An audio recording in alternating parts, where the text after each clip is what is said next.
17th meeting of the Person County Board of Commissioners to order at this time and recognize that we do have a quorum. I will lead us in an invocation if you desire to pray with me, and then I'll ask Commissioner Sims if he would lead us in our Pledge of Allegiance. So join me if you desire. Merciful and Almighty God, we thank you for this day that you've given us, the health, strength, and the opportunity and freedom that we have to come today to assemble and conduct the business of this county. Guide and direct our thoughts and our actions here today to the benefit of all. In thy holy name we pray. Amen. If you can, please stand.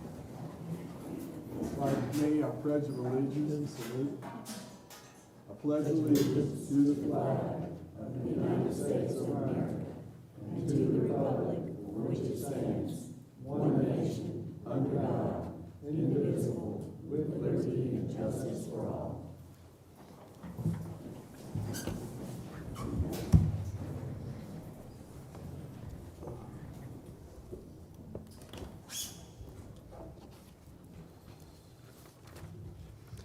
First on our agenda is discussion, adjustment, or approval of the agenda as presented.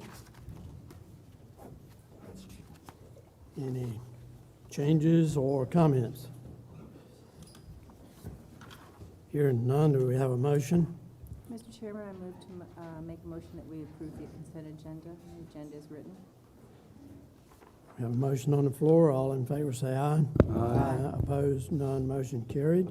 And item number one on our agenda is a resolution of appreciation for a county retiree, and we'll read that resolution here today. Resolution of appreciation. Whereas Sherry Harris has served the people of Person County during a tenure with Person County, most notably with her last role as its elections director. And whereas Sherry Harris has served the citizens of Person County with honor, integrity, sincerity, and dedication, providing accurate, concise services for 22 years, September 2000 through September 2022. And whereas Sherry Harris has earned the respect and admiration of all who have known her and worked with her throughout her career. And whereas the County of Person recognizes the many contributions Sherry Harris has made to the county and offers her sincere best wishes for her retirement. And now, therefore, I, Gordon Powell, Chairman of the Person County Board of Commissioners, do hereby extend this resolution of appreciation to Sherry Harris for continually striving to make Person County a better place to live and work. Adopted this 17th day of October, 2022, signed Gordon Powell, and attested Brenda Reeves. So, Ms. Harris.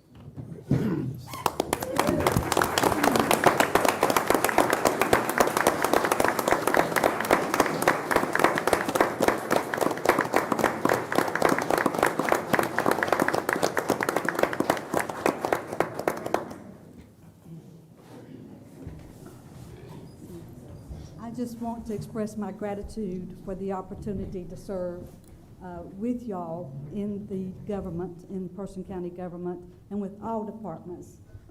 It is a great place to work. I had a great board. I have no qualms about leaving because I know that the new director is going to be wonderful with the deputy director. And let me just say again how much I appreciate all of your help. And you always had our backs, and we certainly do appreciate it. Thank you. Thank you very much.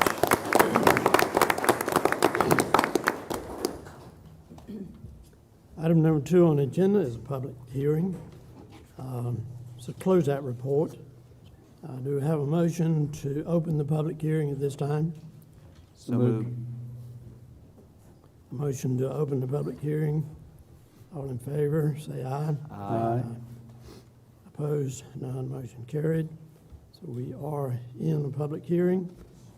Madam Clerk, do we have speakers in favor of Mr. David Hardican of Hardican Management is going to introduce this item and give the board its closeout report as required by this grant. There are no individuals appearing to speak on this subject, neither in support of or in Okay. opposition to. Good morning, sir. Good morning.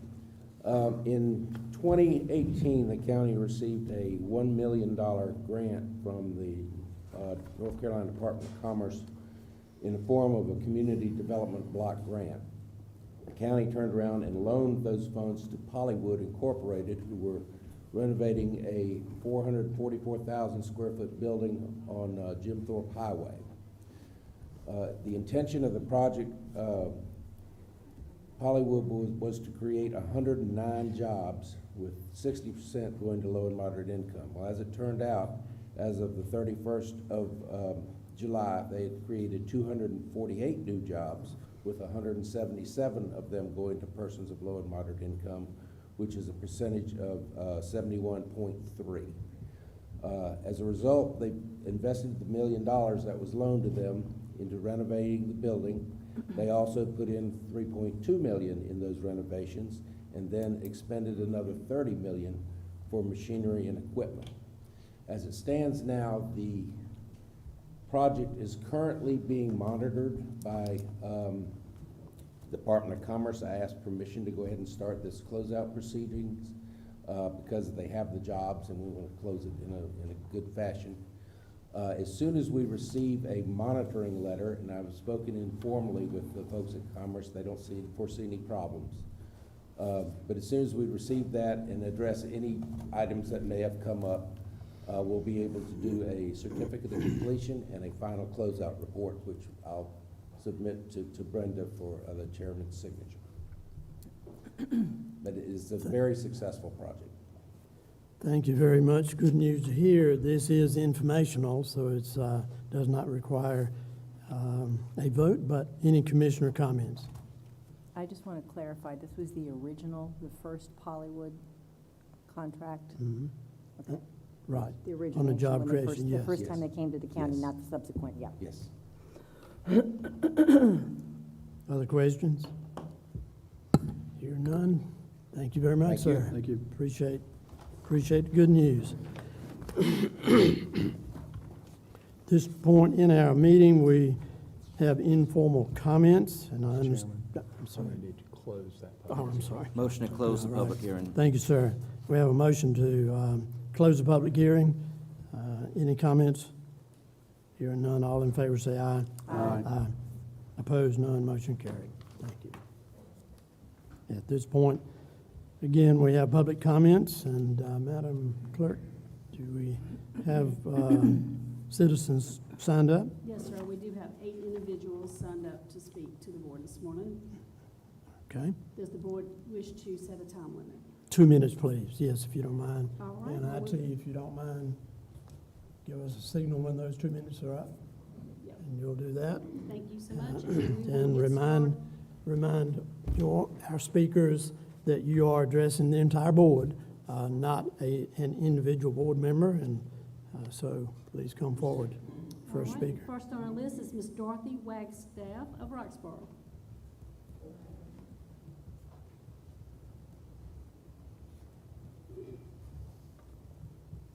Good morning, Commissioners. Good morning. Morning. As she said, my name is Dorothy Johnson Wagstaff. Thank you for this opportunity to speak this morning. I'm aware that there has been discussion about taking away the availability of using this auditorium to make a business meeting room for the Commissioners. I am here to ask why we can't continue to share this room space. Taking the availability of the use of this room is showing the people of Person County that you don't care about us. This room is used for so many activities that I am involved in. I substitute in the Person County school system, and the Board of Education uses this room for substitute orientation. I help with voting, and this room is used for training of the poll workers. Many family reunions and gospel singings and other things are held in this room. I am also involved with the cooperative extension, and some of the ladies that are members of the extension clubs in Person County are here to show their support for keeping this room. I would like them to stand.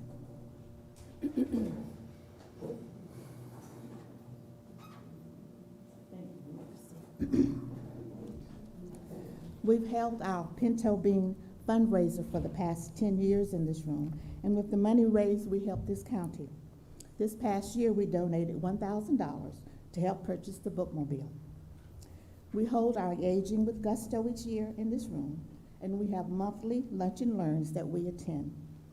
We have an Alzheimer's event coming up soon and need this room for the people attending. We also give scholarships to deserving Person County High School grads.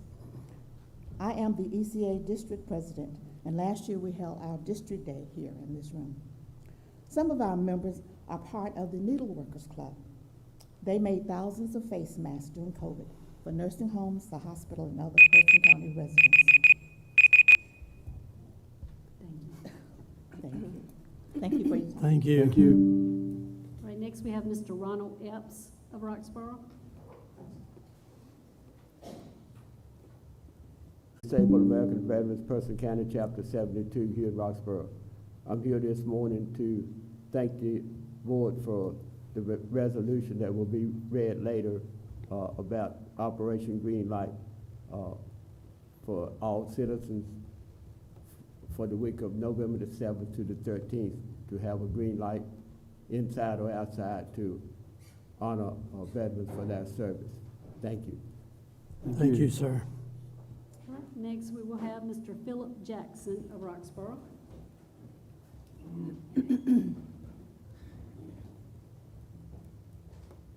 Good morning, everyone. Good morning. Thank you for an opportunity to speak to you. I'm coming back to you, and the purpose of coming back is to ask that the board would reconsider the use of the Helena, the old Helena school in Timberlake. I understand it was your decision to go a different direction than what we talked about at one of the meetings previously. I want to point out in this community there is an emerging crisis, I believe, and you see it with the crime numbers, young people getting involved in violent crime. And that is a direct result of poverty. These gangs are coming in. The gangs are coming. I've talked to law enforcement. I've talked to people who are watching the trends. And the people are coming from different areas, and they're bringing that culture, and they're recruiting our young people. I've worked in the nonprofit sector for over 18 years now, 20 plus years, and I know it well, and I can identify it. The young people, the 18 to 25 crowd, those who are out of high school and are sort of drifting through life, they're easy targets for the gangs. And unless we create a place where we can get them back on track and engage with a productive lifestyle, we're going to lose them to the gangs. And I fear that this county will become a place a lot like some of our neighboring counties that we are a little bit concerned about living in. There was shootings, drive-bys, and all sorts of other things already going on. So I just want to, bring it back to you. I want to have a conversation, a dialogue, so that we can figure out how to make this work, because I believe it benefits this community. Pretty much that's what I wanted to come back and ask for. I know there was a concern about how we would pay for it. I believe we have the resources coming together through a number of different channels to make it a reality. It's just, does the community have an appetite for it and have the will to sit down and let's reason together and make it happen? So that's pretty much my reason for coming. If there's anybody here in support of this, would you please stand? We did circulate a petition, and Ms. Reeves, if you don't mind, you can pass that around, just let people see that. So, thank you. Thank you, sir. Thank you. Further conversation. Thank you. And next we'll hear from our Person County Sheriff, Dewey Jones.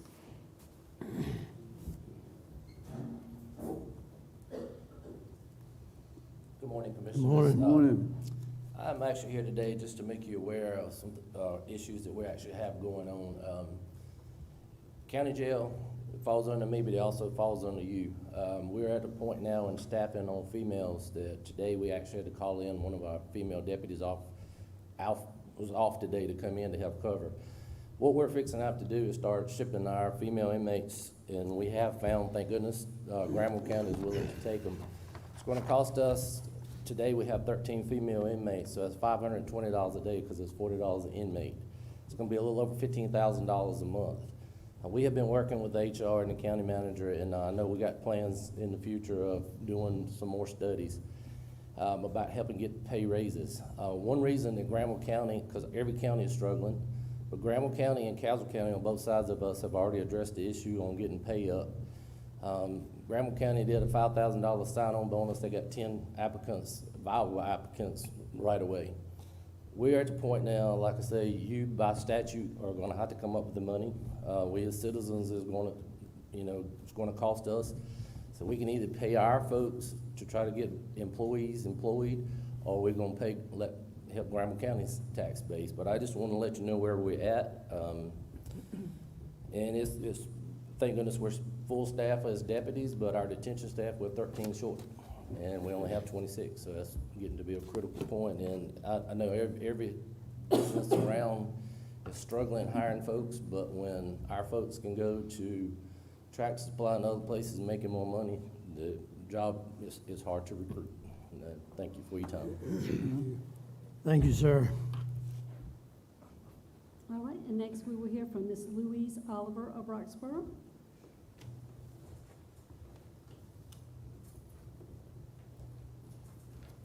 Good morning. Good morning.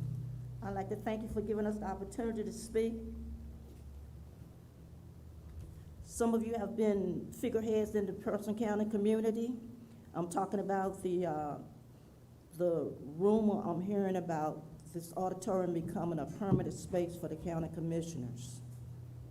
And some of you have been figureheads in the community and have been in the community events that I have attended, and you're in my heart, and I know in your heart you don't want to do this. And in my heart says you don't want to do this. I want you to vote no to the changes that want to be made into this auditorium.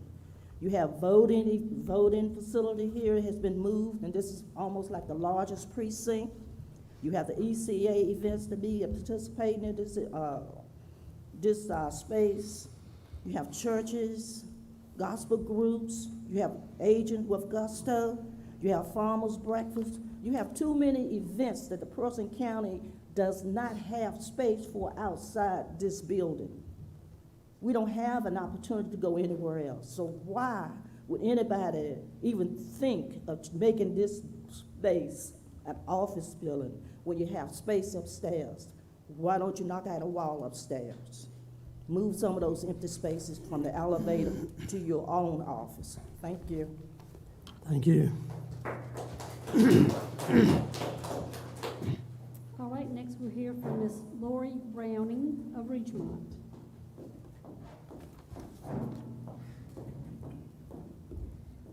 Good morning. Morning. Thank you for allowing me to speak.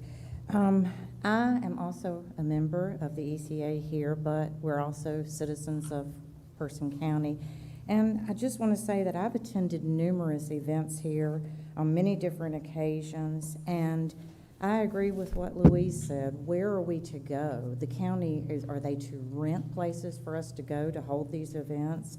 And I realize that you meet approximately 22 times a year, and I'm not sure how many there are of you, but to take a space that was initially in 1963, it was stated that this building will have an auditorium to seat 300 persons for educational meetings and training meetings. And as county commissioners, you're to appoint qualified, knowledgeable, and dedicated people to serve the various authorities, boards, commissions, and committees to assist in the operation of the county government. I'm not sure how taking away an auditorium for public use for your own dedicated use is any benefit to the citizens of this county. So I just think it's counterintuitive to the very mission that you are to serve.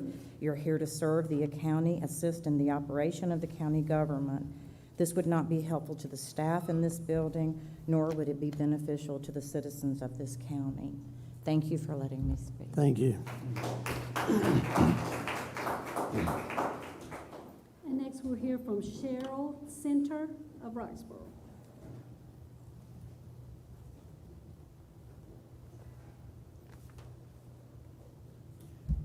Thank you. I didn't really have anything planned today. I didn't know I was going to be speaking, but I am in support of Philip and what he is doing for Person County. I think this is a much-needed facility. I think it will help a lot of people who maybe have no hope to go to school anywhere else, help them to get their GEDs, help them to get an education in plumbing, electrical. These are things that he desires to get started here. He's looking at getting grants, and I think that it's just an awesome dream that can come true in this county with the support from this county and the people in this county. Thank you. Thank you. And our last speaker this morning will be Ms. Holly Ann Rogers of Clarksboro. Thank you. Good morning. Good morning.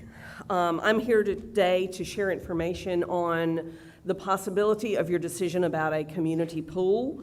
As you all know, my name is Holly Ann Rogers, and I am running for one of the 2 upcoming seats for County Commission. Since filing to run, I have focused my campaign on listening to people in Person County ever since March.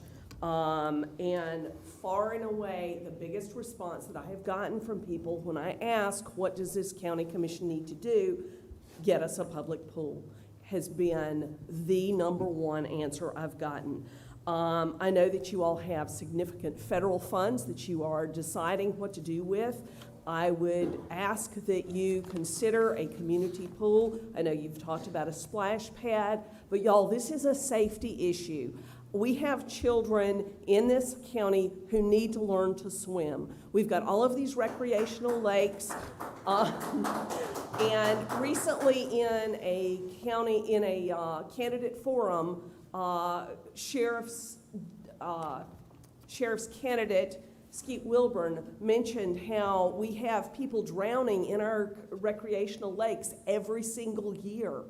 We need a community pool where we can teach kids to swim. This is something that this body, I don't know which ones of you in the past were on there, but that this body has considered in the past. Folks really want a community pool. It doesn't even have to be the big indoor thing. A seasonal pool gets the issue accomplished to teach kids to swim.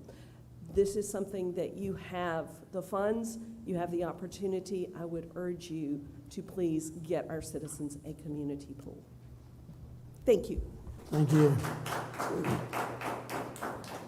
That concludes our list of speakers. Okay. Thank you, Madam Clerk. Item number 3 on the agenda is a motion to approve the consent agenda as presented. Have a motion or comments? Mr. Chairman, again, I would just like to thank staff for improvements on the reporting of the consent agenda items. I really like the fact that you detailed them out and cross-referenced where you can find the information. So thank you very much to staff for that. And Mr. Chairman, I would like to make a motion that we approve the consent agenda. Have a motion to approve. Any further comments? Hearing none, all in favor say aye. Aye. Opposed, none, motion carried. New business, item number 4, proposed new farmland reservation ordinance and repeal of voluntary agricultural district ordinance. Ms. Nancy McCormick.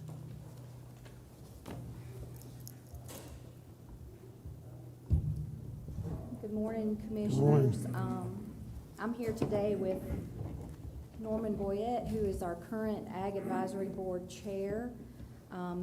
This was brought about due to several changes in the general statute through the passing of Senate Bill 605. And before I get started, Norman would like to speak a little bit about the purpose of the ordinance, and I'm going to turn it over to him for just a second. Okay. Thank you, Nancy. Commissioners, good morning. Good morning. Members of the public, good morning to you. I'd just like to start out with the first question. Did you enjoy some breakfast this morning? Where did it come from? How did it get there? We go by farms every day, and these farmers get up early in the morning to gather the eggs, to plant the wheat for your biscuits. to feed the pigs for your ham and bacon. And we remember them as they work so hard for us, and remember that nourishment that we should not take for granted. Today, Nancy is going to present the updates to the Farmland Preservation Ordinance Program. It gives the farmers and farm owners the opportunity to preserve this land in their woodland and to make it the land adjoining the neighbors and the potential neighbors come to them that they know that that is a farm near them. And we have 31,000 acres in this program currently out of 82,000 in the county. So the commissioners, I ask you to adopt this new update to the ordinance, continue to help us to grow our $39 million economy in this agricultural program, and I appreciate your opportunity to speak before you, and don't take your vote. Go ahead. Thank you. Thank you. So this has been a long process. We actually started last year when this Senate bill was passed. We went through several trainings with the Department of Ag, Farmland Preservation Division, submitted several draft changes through that division to Evan Davis, Robert Brannon, who is with NC State University, and Scott Scholars, who is our area Soil and Water Conservation District representative. And we also have sent this draft to County Attorney Ellis Hankins for review. The current Ag Board has reviewed this, and so with that, I just would like to first start off with some of the important statute changes that we are having to implement into this ordinance. So there's been several small statute changes throughout the years with, of course, these significant changes, which has resulted in us having to do this. Main thing is defining qualifying farmland to bona fide farm purposes. Requires people in the program to actually sign a conservation agreement. It clarifies the local government administering the program. So that has opened it up to actually cities can participate in this program as well as county municipalities. Clarification of district representatives. There was just some interpretation on how it was previously worded, so that needed to be corrected. And it changed the wording from increased protection from nuisance suits and replaced it with the decrease the likelihood of legal disputes. And that was brought on by the lawsuits down east. I'm sure y'all are familiar with that. Other statute changes, clarification of the duties of the Agricultural Advisory Board had to be implemented. This board, of course, is appointed by y'all, and with this ordinance, or with this statute, they are actually granting the Ag Board authority to make decisions on your behalf, and if delegated authority is such given, which we do have it written in there to do that. Other changes is that we are required to notice, have a notice of proximity to farmlands. We're required to do a half-mile notice from each property line to the farms that are currently in the ag, current and future landowners that are in the voluntary ag district, and we are required to provide an annual report to the Department of Ag. So some notable changes within our ordinance beyond what we are required to do in the statute. We are requesting that we change the name from Voluntary Ag District Ordinance to Farmland Preservation Ordinance. And in doing such, we hope that it will better suit the county's vision of preserving farmland, and it will also allow for future programs such as conservation easements to be written into and adopted into the ordinance in the future. We're proposing some Ag Advisory Board changes. Number one, we are asking for the commissioners to actually give the Ag Board the authority to do the program, per statute. We are decreasing the number of members from 11 to 7, partly because we've had a huge problem with quorums. I'm sure y'all are familiar with that and other county committees that y'all have. And we are eliminating the township requirements, and this is the wording from the statute, is instead of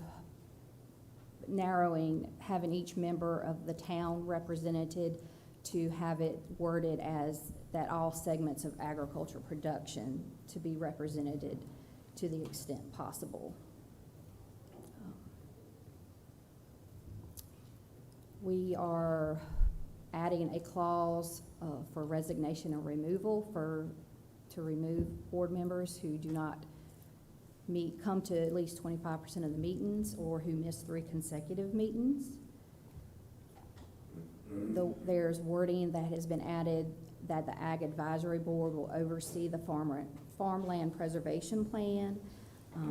For those of you who do not know, that Farmland Preservation Plan was adopted in 2016, and in that plan it actually stated that the Ag Board would oversee that plan, but it was not in this ordinance giving the Ag Board that duty. And we are removing the present use value requirement, as it is no longer required in the general statute. We are clarifying the renewal of the conservation agreements. Initially, to be in the voluntary ag district, you're in there for 10 years. And it did not have anything, it wasn't clarified as what happened after that 10 years was up. And again, this ordinance was adopted in 2011, that 10 years was up last year, and so we were like, okay, what do we do now? We needed to have some clearer language as to what that entailed after that 10 years. So we have in there that the VAD will be automatically renewed after 10 years. For the enhanced VAD, which I'll speak to in a minute, will be renewed for 3 years after that. And then for those in the EVAD, they would actually have to reapply. We are including the half-mile notification and the annual report requirements. Those 2 items we actually are currently doing already. So it's just cleaning up the ordinance.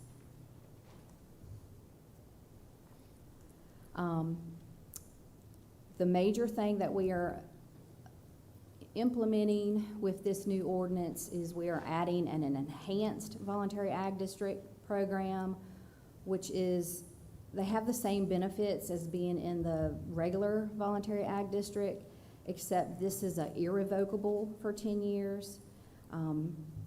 If you're in the EVAD, they are allowed to sell non-farm products up to 25% of their gross sales. These are additional benefits beyond the regular VAD. They are allowed a higher percentage of cost share funds through our Soil and Water Conservation District programs, which many of our farmers here participate in. So instead of the normal 75% cost share funds, they're actually eligible for 90% cost share. So it's more funding available to them to help put best management practices on the ground.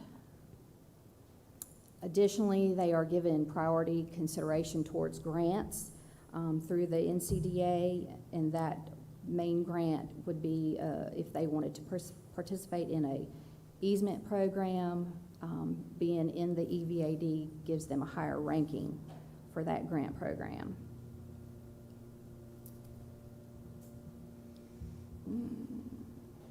And waiver of all county utility assessments, and that is in addition to the waiver of water and sewer assessments that is currently written.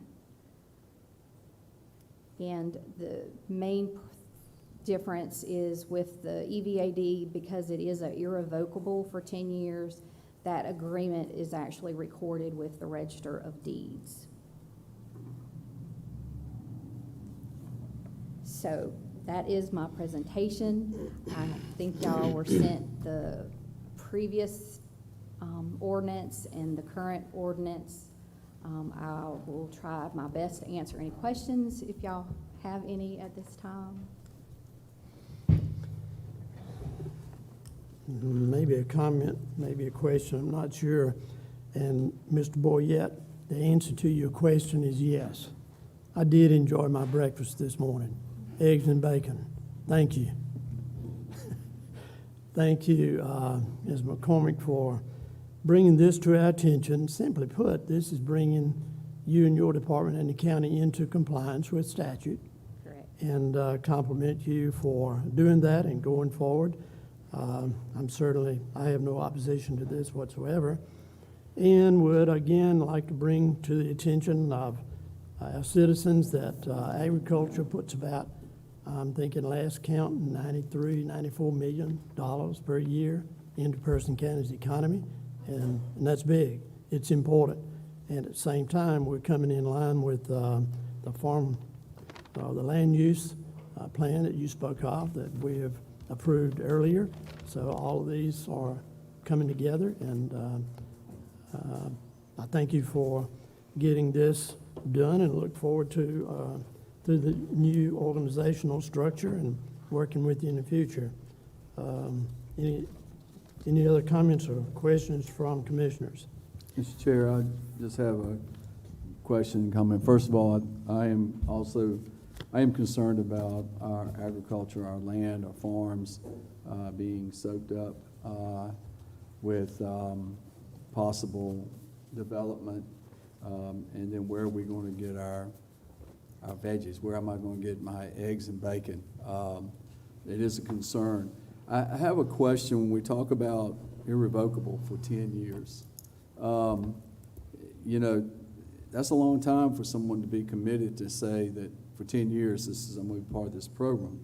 And I guess my question, my thought is when sitting back, as I said, I'm not for the development, but let's say, you know, things change in 10 years. We have someone that decides for whatever reason, let's say there's a major company moves in and starts developing, and your farmland is right there near it, and you've got it for 10 years. You're saying that, you know, you're not going to be able to do anything with it. You're part of this program. As a landowner, if something like that happens, are they just absolutely stuck? Let's say that, because, you know, if you have a major company coming in and all that land around it, the value is going to go up, and there's going to be people wanting to come in and buy that property and pay a lot of money for it. So I guess that's my question. For 10 years, are they locked in for that? Well, first of all, let me clarify that there's two programs. You have the voluntary ag district, and then you have the enhanced voluntary ag district. Right. The enhanced program is where you're at the irrevocable 10 years. Right. The voluntary, it is strictly voluntary. They can get out with a request in writing, and we will remove them from the program. For the enhanced, it is irrevocable. It is recorded with their deed. I would refer that question to our county attorney, because the way it has been explained to me is that the whole purpose of being in that EVAD is to preserve the farmland, and so that is why, you know, they have it written that way to not get out, that you cannot get out. I'm sure I'll turn it over to Ellis if he can answer that maybe better. Well, Mr. Chairman and Commissioners, let me ask Ms. McCormick a question first. Are there benefits that accrue to the property owner for subjecting their property to that irrevocable? The additional benefits are what I had spoke. They have the additional benefit of being waived of all county utility assessments. They are eligible for a higher cost share ranking through our soil and water district programs. And they are allowed to sell non-farm products up to 25% of their, and still be qualified as a bona fide farm. Separately on that from program. this, are there also opportunities for some tax credits, some Well, income tax typically, or if they're- property tax credits? If they are eligible for either one of these programs, they are eligible for present use value. Mhm. We don't have it as a requirement because they took it out of the statute, but they are eligible as PUV. It's So separate. They do get a but- tax So, credit. Mr. Chairman and Commissioners, I ask those questions just to make it, to ask Ms. McCormick to make it clear that a property owner is going to evaluate the advantages and disadvantages before voluntarily imposing those restrictions on their own property.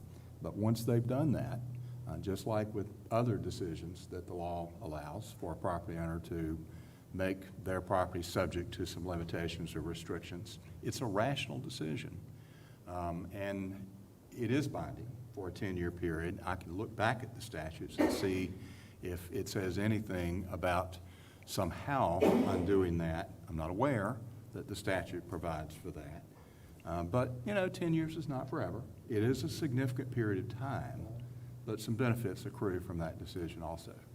Yeah, I would like to add that a lot of the landowners that we have conversations with on a daily basis are very interested in easement programs, but easement program is permanent. So this is kind of a test your water kind of thing. If they're thinking of an easement, possibly, hey, try this program instead, stick in it for 10 years, see how you feel after that, and kind of go from there, so.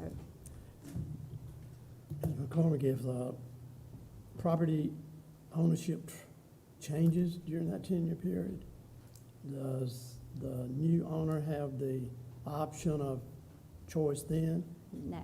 Okay. It is recorded with the deed, so it stays on the property, on And the the deed. term is, it runs with the land. Right. That restriction that the current owner imposes does run with the land, and it's on record in the Register of Deeds office for the world and prospective purchasers to see. Good.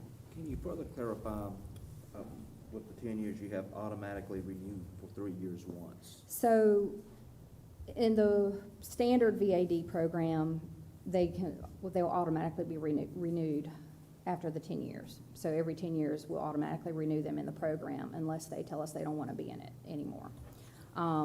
For the enhanced, it will automatically renew for 3 years, and basically that gives them a 3-year period to say, okay, let's reassess. Do we want to continue? Is there something possibly coming in the future that, we may have to sell the land or whatever, where we don't want to have another irrevocable 10-year agreement? So it kind of gives them time. Basically after their 10-year period is up, we will notify them, hey, your 10-year period is up. In order to continue the program, you have to sign a new 10-year agreement. You have 3 years to kind of think about it and let us know. What is the notification when the 10 years are coming up? Is it how many months or weeks or days in advance do you say, hey, your 10 years is coming up. If you don't do something, you're going to automatically be renewed for 3 years, as a reminder? Because 10 years, people forget down the road. Yeah. So we don't have anything in place. That's something that would be decided upon by the Ag Advisory Board. Okay. How much notification. Typically, we would just write them a letter. Like there's 60 days prior to, or?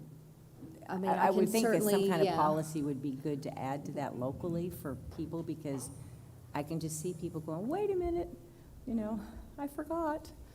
I didn't know it was coming up, and it's their responsibility ultimately, but at the same time, those, like I said, 10 years is a long time, and the property can be sold, it can be inherited, it can change. The other thing I wanted to know is, how does this currently affect the current programs? Do all the property owners in current programs now have to make adjustments and changes to select where they're going to stay or change? So this has been a conversation kind of back and forth with the Department of Ag. Depending on who you speak to, that's what answer you get. Okay, it's a depends question, gotcha. But, so, Yeah. the majority of, we have already started trying to go back through the current enrollees now. With the new, technically, they're out of compliance, everybody that's in there is out of compliance because we do not have a conservation agreement signed, even the ones in the regular VAD program. Now, the EVAD hasn't started yet. That will start once you adopt the new ordinance.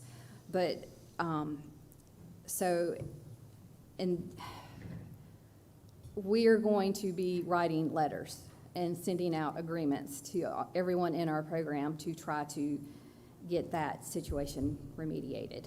Have everybody sign agreements and kind of basically have to re-enroll people. What happens if you've got someone that doesn't want to? Is there something in that legislation or that bill that says if you don't choose, you automatically be defaulted to one or the other? Like if you write a letter to somebody saying there's been a legislative change where, you know, to bring you into compliance, you have choice A or B, and they don't comply with either, what's the option then? Currently, they would be in the standard VAD program. Okay, they the would current just default enrollees, to- okay. right. Like, as I said, the EVAD is not in place yet. That is something, basically, when we contact the people that are in the current program, we can give them that option that, hey, we have this additional program that you are welcome to switch over to. That would be a different agreement that they would sign for that. So there would be two different agreements. One is an agreement that, you know, you're volunteering you're to be in here for 10 years. The other one is an agreement that you are volunteering, or basically that you are agreeing to the 10-year irrevocable agreement. So it would kind of be two different agreements that they would sign based on which program they wanted to be But in. my question is, they have to sign an agreement. What if they don't sign an agreement? Then they're automatically out. We would automatically remove them from the program. I don't read anything in the statutes be coercive or a default to No. enroll them without their Correct. their consent.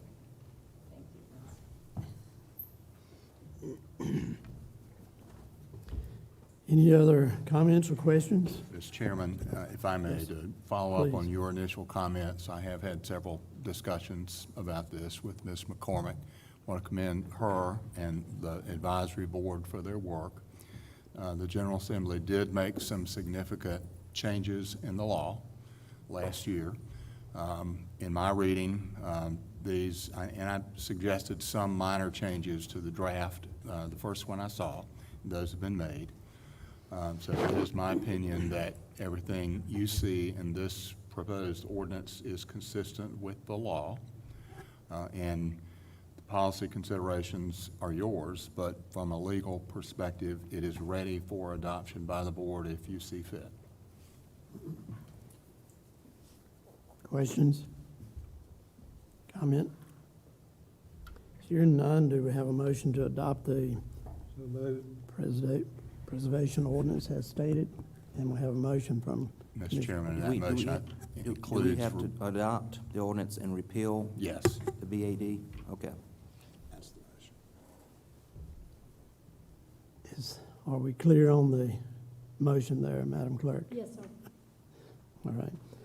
A motion on the floor. Any further comments? Hearing none, all in favor say aye. Aye. Opposed? None, motion carried. Thank you. Thank you. Item number 5 on the agenda is potential sale of surplus real property to Harold T. Brooks Limited Partnership for an out parcel of Helena School property in Timberlake. Mr. Hankins. Mr. Chairman, thank you. The Brooks Partnership, the two brothers, brought this to the county as a proposal several months ago, and I believe one of them first talked with the chairman. And I spoke with the chairman and I believe one of the Brooks brothers about the proper procedure. This is exactly the same statutory procedure as the airport hangar proposed sale that the board previously approved.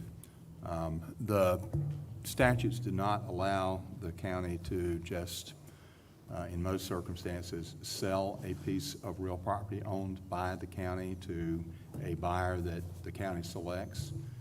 That would be called private sale. In most cases, the law does not allow that. The law requires that you go through one of 2 or 3 choices provided in the statutes that are meant to make sure that the county receives fair market value and maybe the best price that you can get on sale of a piece of property. So this procedure is called negotiated offer, advertisement, and upset bid, just like the airport hangar. The Brooks Partnership has made an offer that is in your agenda package that is consistent with the appraisal that the county had done, and we have a survey so that everyone knows the 2.3 or so acre parcel that the partnership proposes to purchase, the county proposes, if you approve, to sell. If you approve tentatively this sale under that statutory procedure, then what happens next, you remember, is that the partnership would deposit with the clerk a statutorily required deposit, and then the clerk would run a notice, which I've drafted, to provide public notice that anyone can come along and file a higher offer, an offer for a higher amount of money, which is called an upset bid.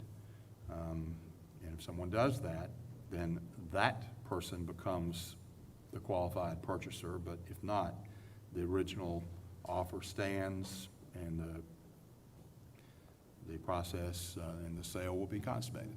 Happy to answer any questions.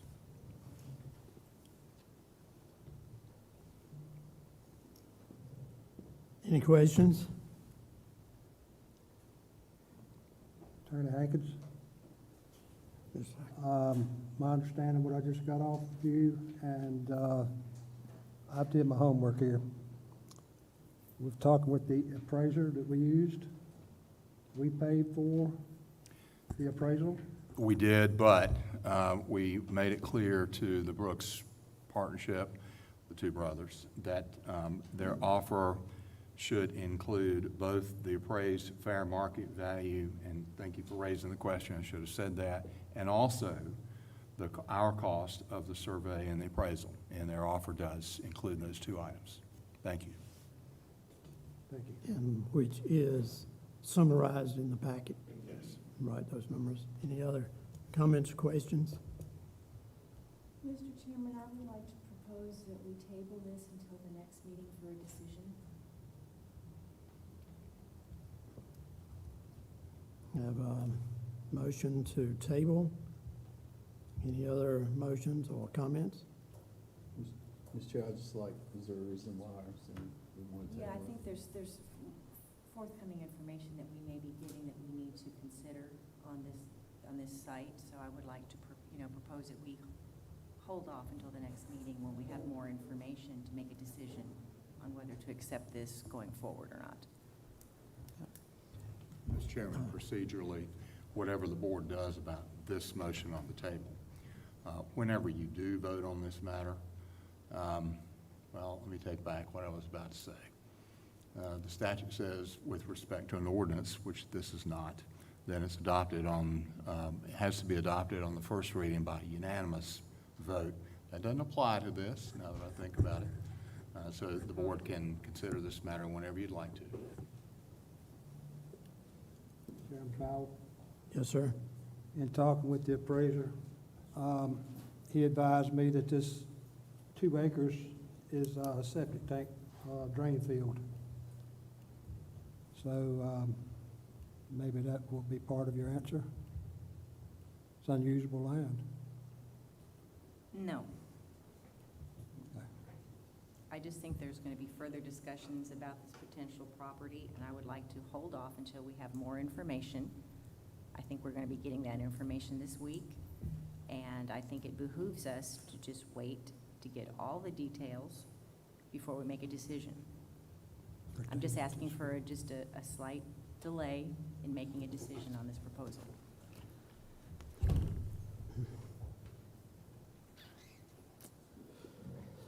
What's the desire of the board? We have a motion on the floor.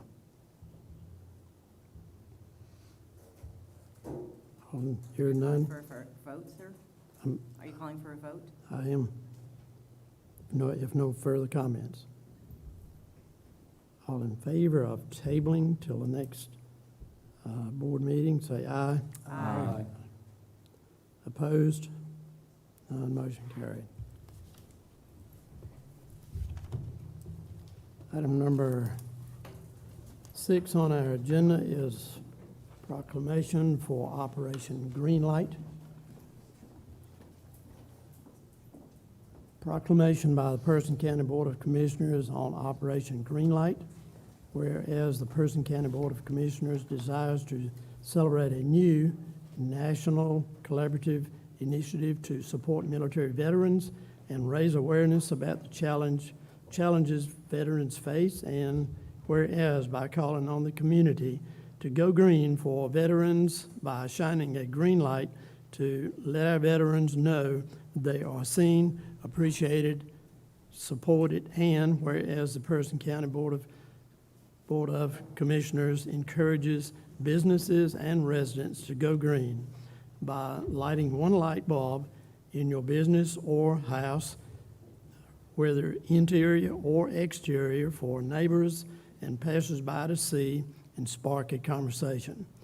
Now, therefore, the Person County Board of Commissioners does hereby proclaim the week of November 7th through the 13th as the week of the operation of Green Light in Person County, and urges all citizens to recognize and support the needs of our veterans in Person County. Adopted this 17th day of October 2022, signed Gordon Powell, attested Brenda Reeves.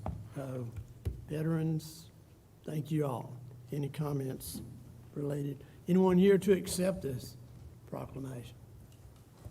I think Mr. Jeffers left earlier. Yeah, may Well, I get that to him? Sure, I surely will.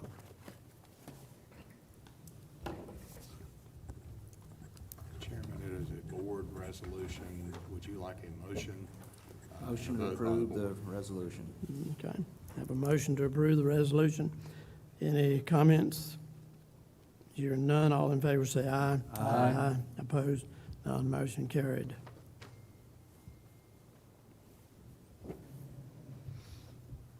Okay, moving along here, I have one announcement, and that is the board's next regular meeting, scheduled for November 7th, will be held in the Commissioner's Boardroom, 215 upstairs in the county office building. And for the first time, I will say, Manager Kathy, your report. Sure, just a couple of things I would like to mention. General Services staff is looking into options for adding green lights to our county buildings in order to support the proclamation that you just approved this morning. And the other thing, I will reaffirm what the sheriff said about HR staff working with their staff on the staffing issues at the jail. They have distributed a salary survey and have started to receive responses to that, and are looking at creative options for retention. And we will come back to the board for both retention and recruitment purposes with some recommendations for how we can help address those staffing issues that they're experiencing in the jail. So we would anticipate having a report back next month. Okay, unusual, but a question of you on that comment. We're in the process of developing a salary across the board for county employees. How does this? We are in the very beginning stages of a classification and compensation Okay. study. You Thanks for did those approve the words. agreement tonight on the consent agenda to move forward with that.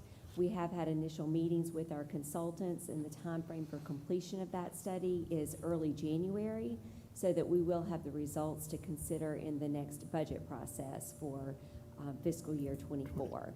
This is a pressing need that we are experiencing in the jail right now, so staff is looking into this separately from that overall study in order to try to find some potential solutions in advance of the next budget cycle. Good, I think it's good to, But we can make emergency Good budget to, adjustments in this cycle. good to clarify that. Commissioner Sims. There's a couple things I just want to talk about that was mentioned earlier, because, you know, we don't comment, and this is my time to comment on them.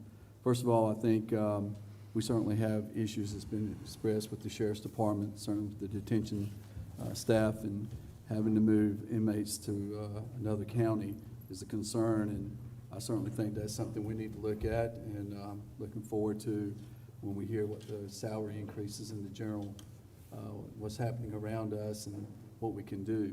The other thing is that, you know, again, it was mentioned today about this auditorium, rumors. I just say that I have not been giving any definite drawing setup of this auditorium.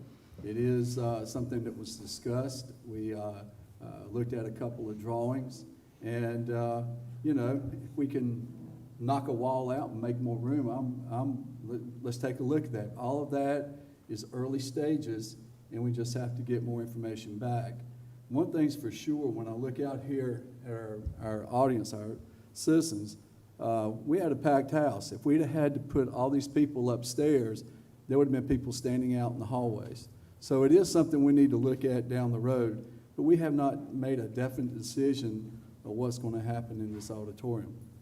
And then the other thing, we talked about splash pads, and it was brought up about a community pool. And it has been talked about a lot. And I understand the safety of people saying, you know, and the sheriff's saying that, you know, we've had a lot of drownings out in, you know, our lakes and stuff. It is something that we need to look at. You know, earlier it was brought up about splash pad, and now we're looking, it's been brought up about a public pool. And again, that's something we have to, in my opinion, we have to look at where we're going to put it, who's going to maintain it, what's the cost. All those things go into factor into this decision. But I do appreciate everyone who got up today to speak, and I jotted my notes down, and I thank you again. So I am listening. Thank you. Commissioner Palmer. I concur with Commissioner Vice Chair Sims. There's a lot of rumors going around. We have limited resources left, and we're trying to make the best of these resources for the county citizens. Can we please everyone? No. We're going to try. That's all I have. Commissioner Gentry. Yeah, I would, regarding the auditorium, I was a little taken back. This is where getting out public information on a timely basis, a public information officer getting out all the data to the clients and citizens of the county. The proposal was to put up permanent seating basically where we are now and allow more room for the rest of the auditorium. Taking the auditorium away from the public was never part of the plan. So I just want to clarify that there's some misunderstandings about what we're looking at, you know, so please be aware that we are not trying to take away the auditorium. Commissioner Perrier. I think those comments reflect my own opinions regarding the auditorium, and that's my report. Yeah, we could back up just a minute. I think all of those comments are accurate. They're true. We are discussing that as a possibility. No decisions have been made. It has not been an agenda item. We are working with an architect for the possibility of improving this room, not eliminating this room, and to be able to provide a meeting place for the commissioners, yet maintain the current seating capacity. In fact, some of the discussion would maybe even increase the seating if we do certain things within this room. So again, thank you for your comments. They are much appreciated, but we are quite some time away from making that decision, but that's what public comment is about, and that's why we do it, and it's important to this board to consider all those things as we move forward with the topic. But again, until you see it as an agenda item, we don't even have an estimate dollar-wise as to what it would cost to do this. It may be cost prohibitive as well as common sense prohibitive. We don't know. So don't be alarmed. Keep commenting, keep calling, keep approaching us with your comments, and we'll go forward with it. Thank you very much. At this time, we'll go into closed session. We need a motion to go into closed session. And there are two on there, which could be consolidated into just one, but we need a motion to enter into closed session per General Statute 143, 318, 11A3, and that includes County Manager Kathy, Clerk to the Board Brenda Reeves, Health Director Janet Clayton, Environmental Health Supervisor Bonnie Holt, and that is the same for both. Is that correct, Attorney? Not all of those people would be necessary for the second matter to be discussed, but they could be dismissed at the appropriate time. We'll do that. So do I have a motion to go into closed session? So moved. A motion to go into closed session. Any discussion? Hearing none, all in favor say aye. Aye. Opposed? None. Motion carried. And we'll need about 5 minutes.